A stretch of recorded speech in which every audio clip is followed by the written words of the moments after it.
Bonjour à tous, j'espère que vous allez bien. Je vous retrouve dans ce premier tutoriel faux ongles. Donc voilà, je vais vous montrer dans cette vidéo comment faire une French en gel. Donc je n'ai fait qu'un doigt, mes autres doigts ne sont pas faits, je triche un petit peu. Je n'ai fait qu'un doigt, donc c'est pour vous montrer comment j'ai fait. Donc voilà, je vous laisse tout de suite avec les images. J'espère qu'elles vous plairont et surtout qu'elles vous seront utiles. Donc dans cette vidéo, je vais vous montrer sur un de mes doigts comment je vais faire une French en gel. Donc au niveau du matériel, vous aurez besoin forcément d'un pinceau. Moi j'utilise un pinceau assez petit, enfin vous le voyez comparé à mon doigt. Il est plutôt petit, donc je vais utiliser ceci. Il est possible, je ne suis pas encore sûre, ça dépend des jours, que j'utilise un dotting tool, qui est d'ailleurs assorti à mon pinceau, que j'aime beaucoup. J'aurai forcément besoin d'une lime à grains assez épais et à grains fins, les deux. Celle-ci, c'est une 100-180, donc une 180, donc face 12 180 sans la face un petit peu plus granulée. Donc ça, vous en aurez d'office besoin. Vous aurez aussi besoin, enfin ça dépend, moi je travaille avec chablons. Donc les chablons, ce sont des petits papiers comme ça. Il existe différentes formes, j'en ai plusieurs modèles. Les chablons, ce sont des petits papiers qui remplacent les tips. C'est une préférence personnelle, je préfère travailler avec du chablon. Donc je vais utiliser un chablon et ensuite au niveau des gels, je vais utiliser tout, je pense, si je ne me trompe pas, de la marque Ongle 24. Donc le premier ce sera un blanc, donc c'est le French Naturel. Ensuite, j'ai le cover mask ici qui est, je pense, le pink, si je ne dis pas de bêtises, le beige, pardon, c'est le beige. Il est très très beau. Et ensuite, en modelage, je vais utiliser le Wrap Gel qui est idéal avec les chablons puisque c'est un peu plus épais que la normale et beaucoup plus dur. Vous aurez aussi besoin de coton et de liquide un petit peu dégraissant, tout simplement. Enfin, vous pouvez utiliser ça, pour moi, c'est du dissolvant. Parce que mon cleaner est dans une grande bouteille et que j'ai pas envie d'ouvrir la grande bouteille. Mais donc voilà, on va commencer tout de suite. Mon onglet est déjà prêt, donc il est déjà préparé. Si jamais vous voulez voir cette vidéo là, elle sera dans le lien dans la barre d'infos. Et n'hésitez pas à aller voir, donc ça compte pour tous les types d'ongles, que ce soit en gel, en acrylique ou en semi-permanent. Donc voilà, cet onglet est prêt à être travaillé et on commence tout de suite. Donc ce que j'aime faire, c'est d'abord de me construire une base avec du gel transparent. Alors pour le chablon, il y en a qui mettent cette petite chose derrière. Moi perso, je ne le fais plus. Je le faisais avant, mais je ne le fais plus. Tout simplement parce que je préfère quand il est un petit peu plus souple. Surtout ceux-là, comme ils sont assez longs, je préfère qu'ils soient bien souples. Alors pour le chablon, je vais vous mettre plutôt comme ça, vous verrez mieux. Placez-vous vraiment droit. Ne partez pas comme ça, ni comme ça. Enfin, vous vous imaginez bien, dans les deux cas, c'est pas possible. Il faut vraiment que ce soit bien droit. Une fois que vous l'avez bien droit, vous venez avec vos doigts pousser contre le doigt, la chair, et on vient rabattre les côtés. Et ici, bah, c'est fait exprès, il y a deux petites ailes. Vous venez les coller entre elles et hop, vous avez votre forme. Donc ça remplace le tips. Donc on va monter notre ongle dessus et puis on va enlever ce papier tout simplement. Hop. Donc ce qu'on va faire en tout premier, c'est construire comme si on construisait le tips en fait, tout simplement. Donc je vais venir prendre mon Wrap Gel, vous pouvez l'utiliser. Alors, avant qu'on me pose la question, non, je ne mets pas de gel de base. Je n'ai jamais mis de gel de base et honnêtement, je n'en ai jamais eu besoin. Donc voilà, comme ça vous le savez, ça tient très très bien sans problème, sans gel de base. Et je ne vois pas pourquoi le rajouter, puisque mes poses tiennent sans problème plusieurs semaines. Par contre, ces chablons-là se décollent tout le temps. J'ai déjà dit qu'il faudrait que j'investisse dans une petite agrafeuse pour qu'ils tiennent en place parce qu'il est très agaçant. Mais bon. On va commencer donc tout simplement à faire une extension. Donc je viens quand même assez bas pour que l'extension soit bien rattachée à l'ongle. Mais ça, franchement, c'est pas une partie que vous avez besoin de faire, comment dire, consciencieusement. Faites-le bien quand même, mais c'est pas le plus important, quoi. Donc si vous voulez un stiletto, bah, vous faites la forme stiletto. Si vous voulez un carré, vous faites une forme carré, etc. C'est vous qui choisissez. Moi ici, je vais partir pour un basique. Vraiment le truc le plus basique qu'il y ait. Donc une forme un petit peu carrée, mais légèrement arrondie. Donc voilà, je vais pas aller trop long non plus. Parce que les French trop longues, c'est pas non plus l'idéal.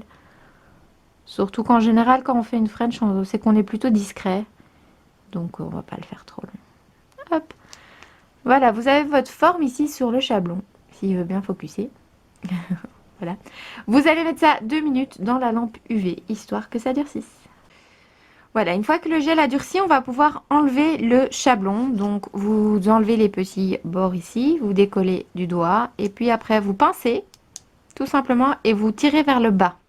Donc ne tirez pas comme ça d'un coup, tirez vers le bas. Et vous le voyez, hop, ça c'est pour la poubelle. Et vous avez votre extension d'ongle, donc je vais mettre quelque chose en dessous pour que vous voyez, voilà. Vous voyez, vous avez votre extension d'ongle qui est comme un tips en quelque sorte, mais qui, à mon goût, tient mieux. Donc ce qu'on va faire en suivant, c'est tout simplement mettre un gel masque ici, puisque vous voyez, je suis un petit peu rose, puisqu'avant j'avais une pause, donc mon ongle est légèrement fragilisé. Donc je vais utiliser le Make-up Beige de chez Ongle 24. Je reprends mon petit pinceau que j'adore, et je viens prendre une petite boule de gel masque, que je vais venir mettre en bordure, mais très très très important, ne jamais toucher la peau. Que ce soit les cuticules ou les côtés, si vous touchez l'un ou l'autre, vous aurez des décollements au bout de même pas un jour déjà. En général, ça tarde pas. Donc essayez d'aller le plus proche possible, mais sans jamais toucher la vraie peau. La peau tout court, puisqu'on n'a pas de fausse peau. Mais sans jamais toucher la peau, c'est vraiment très très important. Donc n'hésitez pas, si jamais vous ne savez pas le faire avec un pinceau, vous pouvez très bien utiliser un dotting tool comme ça. Ça, c'est un petit peu à vous de vous tester un petit peu ce que vous préférez. Et vous verrez, ça dépend. Moi, ça dépend des jours. Honnêtement, quelquefois, je le fais au dotting tool, quelquefois, je le fais au pinceau. Ça dépend un petit peu. Je vais pas faire un trop longue base. Je pense que je vais garder un petit peu ma base naturelle. Parce que je l'ai faite un peu longue, l'extension. Donc, je vais sûrement la limer. Mais donc, voilà. Vous faites un sourire. Donc, le sourire, c'est cette ligne ici. Vous voulez qu'elle soit toujours belle. Je vais essayer de bien vous montrer. C'est un peu compliqué. Mais vous faites toujours un beau sourire pour que l'ongle soit vraiment toujours joli. J'ai un petit peu, moi, beaucoup de défauts sur l'ongle, comme je dis, puisque j'ai fait une dépose. Donc je vais mettre une assez large couche de gel masque. Mais il n'y a pas de mal à en mettre beaucoup, tant que ça c'est joli. Il est auto-égalisant, donc même si vous faites des défauts, il va s'auto-égaliser avant d'aller dans la lampe. Hop. Et jamais, jamais toucher la peau, sinon ça ne va pas.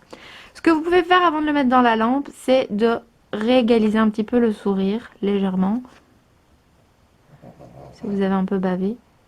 Si vous entendez du bruit dans le fond, c'est tout simplement mon petit chien. J'ai un petit chien et qui ronfle. Donc voilà pour la couche de masque que vous mettez également 2 minutes au four. Voilà, donc notre base est faite. Je n'ai pas précisé avant, mais n'enlevez jamais la couche grasse entre les couches jusqu'au moment de limer avant de mettre la finition, puisque sinon vous allez juste perdre votre temps, déjà de 1. Et de 2, bah, les couches grasses, donc ici c'est comment on dit, un peu gluant, quoi, ça colle. Ça permet en fait que les couches entre elles collent encore mieux. Donc n'enlevez pas cette couche à chaque fois. Maintenant on va passer au blanc et je vais utiliser le dotting tool juste pour que vous voyez comment ça se passe avec cet objet là. Donc ça c'est un blanc assez épais, c'est le naturel, mais il existe aussi le blanc neige. Mais honnêtement il se ressemble vraiment très très fort. C'est juste que le blanc neige est un peu blanc Tipex. Mais bon, celui-là est très blanc aussi, donc voilà. Je prends une petite boule sur mon dotting tool, que je ne laisse pas trop traîner parce que le gel ça coule. Et je viens l'appliquer sur le bord transparent, forcément, tout en suivant en fait le sourire qu'on a fait avant. Donc c'est pour ça que je ne mets pas le masque sur tout l'ongle. J'ai déjà vu qu'on mettait le masque aussi sur tout l'ongle. Mais moi personnellement j'aime faire un sourire à l'avance et ça m'aide tout simplement après. C'est comme un guide en fait. Et ça m'aide après à plus qu'à avoir à poser le blanc là où il faut. Et à border ce qu'il y avait avant. Bien faire les contours. Et border. Hop. Et voilà. Vous avez déjà fini. Et ça va de nouveau 2 minutes au four. Quand je dis le four, en fait, je veux dire la machine. La lampe UV. Mais j'ai pour habitude de dire four. Donc voilà. Désolée. Voilà. Donc le blanc a catalysé. Le masque aussi. Maintenant, on va passer en fait à la couche qui va permettre de protéger donc tout ça. Là vous voyez c'est très très très plat, donc comparé à ça c'est très plat, mais ce qu'il faut en fait c'est qu'il y ait une légère arche, pas aussi grosse que je vous montre, mais vraiment légère. Je sais pas vous montrer parce que sur l'autre main j'ai du vernis pour l'instant, mais il faut vraiment une légère arche et pour ça vous allez utiliser du gel de construction. Donc là je reviens avec mon wrap gel qui vient toujours de chez Ongle 24 et je vais le faire avec un dotting tool, mais je vais utiliser cette fois-ci la bouboule. Donc là tout à l'heure j'ai utilisé la pointe assez fine pour faire le blanc pour pouvoir bien aller sur le côté des deux côtés, mais là je vais utiliser la boule et pareil vous pouvez le faire très bien au pinceau si vous en avez envie. Comme je dis, vous testez les deux et vous voyez ce qui vous convient. Donc une fois que vous avez pris une boule, en général moi je commence toujours avec une petite boule et puis je viens rajouter après parce que sinon j'ai trop sur l'ongle et je vais essayer de vous montrer de travers. Donc vous voyez, vous déposez la boule et en fait on va venir la pousser. Donc droite, gauche, avant, arrière. Et partout où la boule va passer, le gel va coller. C'est une matière vraiment spéciale. Donc partout où la boule va aller, elle va coller, mais la boule va revenir avec vous et vous pouvez toujours revenir chercher la matière. Mais partout où le gel touche, ça colle. Donc pareil, ne touchez surtout pas la peau. Ça serait bête d'être arrivé jusqu'ici et de toucher la peau. Mais allez quand même le plus près possible, le plus proche possible, parce que ça cachera tout simplement votre vrai ongle naturel et c'est ce qui sera plus joli. Donc vous le voyez déjà, là j'ai déjà couvert une bonne partie et je ne sais pas si vous allez voir, donc l'ongle n'a plus la même forme. Donc il est déjà bombé en fait. Vous devez vraiment avoir cette zone ici, ça s'appelle la zone de stress. Il faut qu'elle soit bombée, c'est vraiment important. C'est ce qui va permettre que quand votre ongle aura un choc, par exemple vous vous cognez sur quelque chose d'assez dur avec votre ongle, et bien cette zone-là va absorber en fait le choc tout simplement et va vous permettre que votre ongle ne casse pas parce que croyez-moi un ongle en gel qui casse ça fait pas du bien, surtout si votre ongle en dessous casse avec. Donc voilà, il vaut mieux toujours avoir une belle arche. Si jamais vous faites ça sur les gens, il y a des filles qui vont venir vous dire oui mais moi je le veux plat. Non, on ne peut pas. Parce que si vous le faites plat, il y a de fortes chances qu'elle les casse et qu'elle se fasse mal. Et après, c'est chez qui qu'on va venir, ce sera chez vous. Donc, même si c'est sur vous-même, ne les faites pas plats. Je vous dis pas de les faire énormes, mais faites-en au moins un petit bombé, une petite arche. Il faut vraiment que ce soit là, parce que sinon, bah, c'est beaucoup trop dangereux. Et de toute façon, ça ne tiendra pas. Donc, quel est l'intérêt d'aller passer 1 heure et demie, voire 2 heures à se faire les mains, si au final, si c'est pour que ça casse quelques jours après. Et donc voilà. Pour vous montrer, si vous retournez l'ongle comme ça, le bombé va se former en fait naturellement. Vous restez comme ça quelques secondes et tout simplement la gravité va tirer le gel vers le bas et vous aurez un bombé naturel tout simplement. Donc vous pouvez toujours faire ça. Si jamais vous n'arrivez pas à avoir un bon bombé qui vous plaît, vous pouvez retourner l'ongle quelques secondes, pas trop longtemps parce que sinon ça va vraiment être trop. Et voilà, vous n'avez plus qu'à le mettre dans le four. Celui-ci de chez Ongle 24, donc le Wrap Gel, ne brûle pas, mais il existe des gels qui brûlent un petit peu dans la lampe. Donc mon conseil à moi, c'est vous mettez la main 10 secondes dans la lampe, vous ressortez la main 10 secondes, vous la remettez 10 secondes, vous la ressortez et vous la remettez. Donc vous la sortez 2 fois avant de la laisser entièrement 2 minutes, sinon quelquefois ça arrive que le gel se rétracte et qui pince votre ongle en fait. Et donc quelquefois ça fait un petit peu mal à ce niveau-là, et bah oui, c'est jamais agréable d'avoir mal. Mais celui-ci, honnêtement, jusqu'ici, j'ai pas subi de cet effet. Donc j'en suis très très très contente. C'est plutôt pratique aussi sur les autres personnes, peut-être les gens un petit peu douillets. Donc voilà. Mais sinon c'est une technique, vous rentrez 10 secondes, vous sortez 10 secondes, vous rentrez, vous sortez, et puis vous laissez dedans entièrement les 2 minutes pour que ça catalyse correctement. Voilà, donc après 2 minutes, votre ongle est prêt. Et vous venez avec un petit coton imbibé de produit enlever cette couche collante tout simplement pour que vous puissiez venir limer en fait. Parce que si vous le faites avec la couche collante, vous n'allez tout simplement pas y arriver. N'hésitez pas à passer un petit coup en dessous parce que quelquefois si on laisse la couche collante ici, après il y a des pluches, etc., des vêtements qui viennent se bloquer et c'est pas toujours très joli. Voilà, donc là ça ne colle plus. Donc vous revenez avec votre lime. Si jamais vous avez trop mis de produits constructeurs, vous pouvez venir avec le gros grain, mais là personnellement j'aurais pas grand chose à limer, donc je vais venir avec le grain fin de nouveau. Et tout simplement d'abord je vais bien faire mes côtés, que ce soit bien droit comme je le veux. Le devant, en général je ne vais pas comme ça, je l'incline un peu. Je sais pas trop si vous allez comprendre ce que je veux dire, mais je viens pas comme ça, parce que sinon, mon blanc, je risque de perdre la fin. Tandis que si je viens le mettre un peu en biais, je ne le perdrai pas. Ensuite, de nouveau, pareil, l'autre côté. Et ensuite, on va venir légèrement limer, pardon, c'est parce que j'ai l'habitude de ma ponceuse. Limer ici donc près des cuticules pour bien affiner ce côté là et tout simplement bien refaire cette jolie forme, que le bombé soit vraiment bien présent et aussi tout simplement que ce soit pas trop gros près des cuticules, parce que sinon au bout d'une semaine quand vous aurez la repousse, ça sera vraiment très gros et c'est pas joli. On veut une repousse assez fine, assez naturelle, c'est beaucoup plus joli. Donc ne négligez pas ce point là. Sur le moment ça sent pas très grave, mais au bout d'une semaine de repousse ça peut ne pas être très joli. Donc allez-y doucement, appuyez pas comme une malade, allez-y doucement, vous frottez en fait l'ongle gentiment. Et pareil de l'autre côté, c'est un peu difficile avec la caméra, mais pareil de l'autre côté, on fait toujours les mêmes mouvements. Ne venez pas trop limer au milieu, puisque le milieu c'est votre bombé. Et puis, moi en général j'aime bien venir dans ce sens-là, pour un petit peu affiner ce côté-là.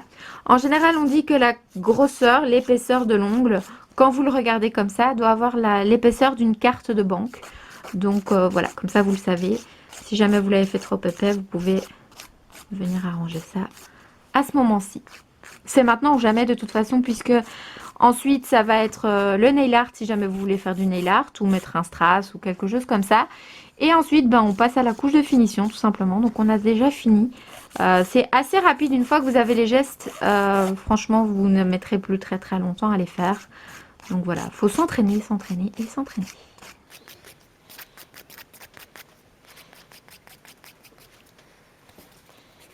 Voilà, donc quand vous avez fini, vous allez avoir votre ongle. Donc là tout à l'heure je vous montrais avec mon petit repousse cuticule que c'était tout plat, et là vous le voyez, ce n'est plus plat. Donc il y a ce bombé qui est situé en général ici, mais comme je dis, si vous faites comme ça en général, ça se fait exactement là où il faut tout seul, comme ça au début. Si vous ne trouvez pas votre zone de stress, en général c'est ici, c'est entre le début et la fin de l'ongle. Il faut vraiment qu'il y ait cette zone qui permette d'absorber les chocs, parce que des chocs il y en aura toujours. Et donc voilà, moi je ne vais pas faire de déco, donc on passe tout de suite au finish. Pour le finish, je vais utiliser celui-ci. J'ai écrit Glossy dessus, mais il s'appelle pas du tout comme ça. C'est juste le Quick Finish de chez NDED. C'est parce que j'ai le mat ici. Donc pour me reconnaître, j'ai mis tout simplement le nom sur les bouteilles. Et je vais bien sûr terminer une French avec du brillant, parce qu'avec du mat, ce serait pas très joli. Donc on vient... c'est un pinceau déjà en fait. Donc vous n'avez même plus besoin de votre pinceau en gel. On vient le mettre, et encore une fois, ne touchez surtout pas les cuticules, parce que c'est pareil, c'est du gel. Donc si ça touche la peau, ça va se décoller.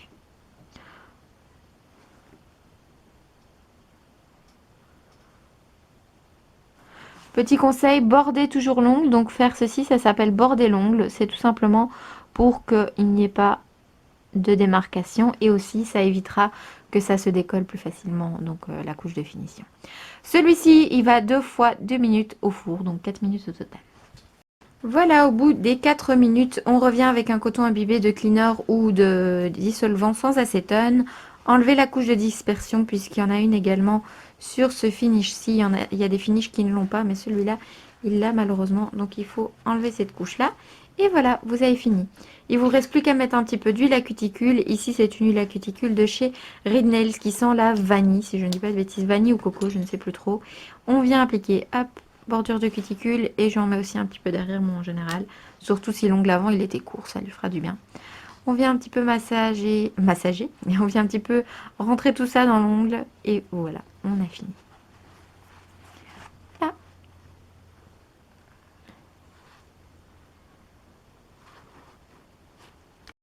Voilà, donc ce sera tout pour cette vidéo. J'espère qu'elle vous aura plu et aidé. Si jamais vous avez des questions, n'hésitez pas à me les poser dans la barre d'infos. Je suis là pour ça. Donc voilà, moi je vous dis à très vite pour une nouvelle vidéo. Au revoir.